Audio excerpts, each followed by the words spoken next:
Hello, hello, bienvenue sur la MSVDC pour un nouvel épisode. Voilà, bah écoutez, j'espère que vous allez bien. Moi ça va, tranquillement.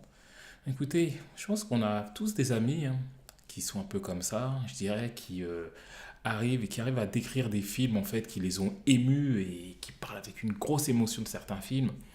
Et à une époque, je faisais du breakdance, donc quand j'étais adolescent, et des fois, on arrivait, on dansait dans un garage avec du lino et avant l'entraînement, dans l'échauffement ou après l'entraînement, on discutait.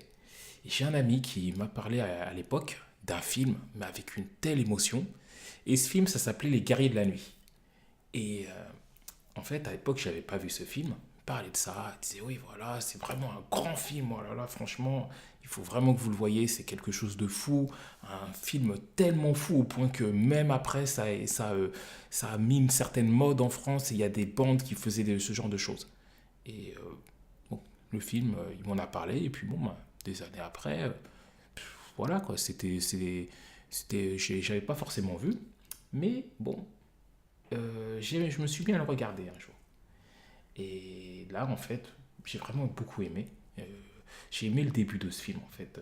Comment on parlait, il y avait une sorte de leader qui était là, et quand les gens parlaient, en fait, ils faisaient des petits monologues pour parler de ce leader en disant qu'il était incroyable. Et ils avaient fait ils avaient fait une sorte de réunion, et toutes les bandes, en fait, se réunissaient. Parce que c'est un film, en fait, qui parle de bandes rivales, en fait, dans, aux États-Unis. Et donc, pourquoi je vous parle de ce film? Parce que j'ai vu récemment je crois que c'était Les Guerriers du Bronx. C'était une sorte de suite, c'était assez marrant parce que je voyais le film. C'est un film des années 80, je pense. Et à la fin, ça se termine d'un coup comme ça. Vous voyez le générique qui vient. Souvent, ça faisait ça dans les films des années 80, comme ça. C'était assez marrant. Mais ce genre de film, en fait, comme Les Guerriers de la Nuit, Les Guerriers du Bronx, ça me fait penser, en fait, aux jeux vidéo. Pourquoi? Parce que dans les jeux vidéo, en fait, il y a une époque, bon ben, pour ceux qu'on connu, hein, Double Dragon, on appelait ça, on appelle toujours ça, des beat'em up all. Genre, c'était des jeux où on arrivait et on était dans une ville et on devait taper les ennemis qui nous affrontaient. Donc, je vois que les guerriers de la nuit, en fait, a inspiré ce genre de jeux vidéo, en fait.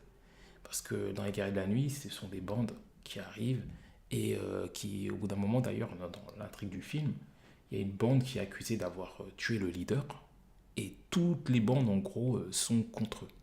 Vu que une manipulation qu'ils ont eue et dans le Double Dragon, c'est un peu ce genre de choses. Vous avancez dans la ville et vous vous battez et puis voilà, vous arrivez, vous devez combattre. Par exemple, dans le premier Double Dragon, vous devez il me semble, c'est les deux jumeaux, enfin les frères, Billy et Jimmy, qui doivent aller chercher je crois que c'est leur copine Marion, un des deux qui est sa copine. Donc, c'est un peu ça. Et vous avez encore Sega en fait aussi qui avait fait un jeu que beaucoup de gens ont connu aussi, Street of Rage en fait. Donc c'était ce genre de choses aussi. Dans la ville, vous vous battez. Tout ça, là, c'était des flics, un peu, je crois, flics en civil, en fait, il me semble, hein, si je dis pas n'importe quoi. Et je crois qu'il y avait Axel, un autre qui s'appelait Adam, des choses comme ça. Voilà. Donc, ce genre de choses, ce genre de film a inspiré ce genre de jeu vidéo. Mais il y a autre chose aussi que j'aurais voulu parler dans cette vidéo, c'est des Black Dragons.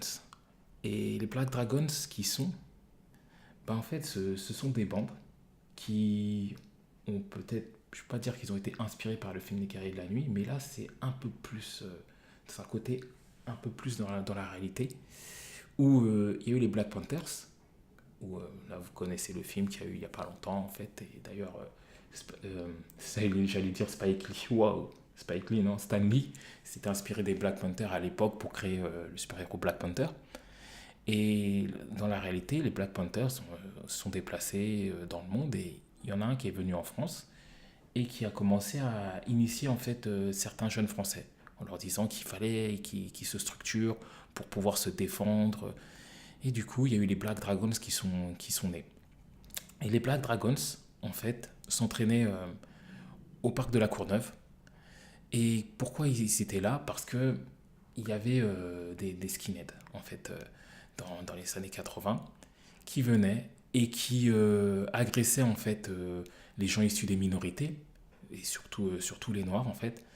Et donc, du coup, ils devaient se défendre. Et vous savez, il y a des choses un peu dures hein, qui sont énoncées. Moi, j'avais vu un peu le documentaire. Et on disait que Skinhead faisait ce qu'on appelle le sourire du Joker. Un sourire, enfin le sourire du Joker, le sourire éternel.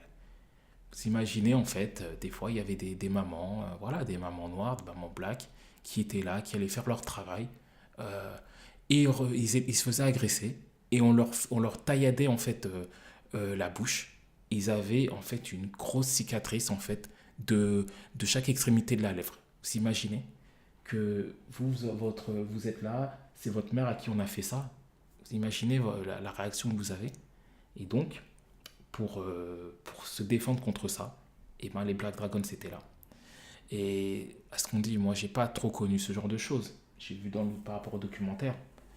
Et ce qu'ils disaient, c'est qu'ils se battaient contre les skinheads, qui étaient apparemment des fils à papa pour certains.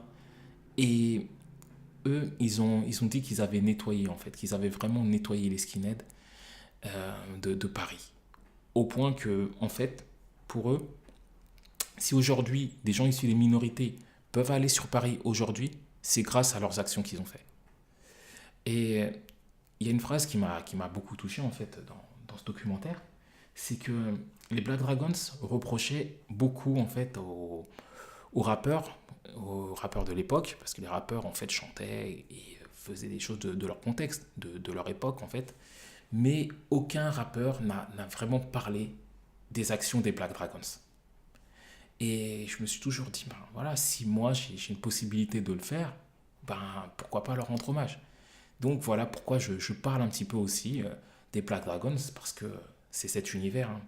L'univers que je vous ai dit, hein, des guerriers de la nuit, de la fiction, du jeu vidéo avec des jeux comme je vous ai dit, Double Dragon, Street of Rage, voilà.